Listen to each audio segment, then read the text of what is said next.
تعالى يا زملكاوي، تعالى اطمنك على ناديك عشان عارف انك قاعد قلقان مش هتعرف تصوم رمضان، عايز تعرف الدنيا ماشيه ازاي. انا اقول لك الدنيا ماشيه ازاي. الزمالك هيمشي فريرة كبر بقى وخلاص ودوره خلص وما بقاش عارف المدافع من المهاجم، خلاص ماشي. طب ايه اللي هيتم بعد فريرة؟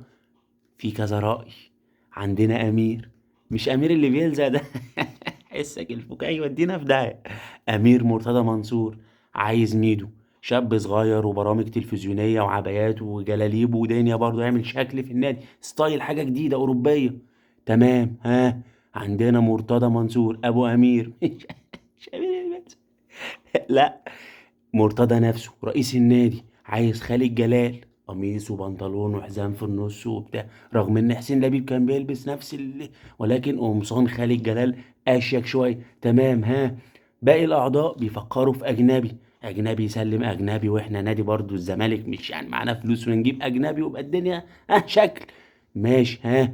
الجمهور نفسه قاعد مش هو انا يعني دماغه لسعت اصلا خلاص راحت منه. قشطه ماشي ها. وبعدين انت مالك انت وبعدين؟ انت مالك انت وبعدين؟ اما انت مشجع كلح، ده ناديهم، في ناس معينه ماسكه النادي، ناديهم بتاعهم، يجيبوا بقى ابو عبايات يجيبوا ابو قمصان، مش شغلتك انت خالص، مش قصتك انت خالص. في ناس ماسكه النادي، اللي ماسكين النادي دورين النادي، يجيبوا حد يقود النادي. انت مالك؟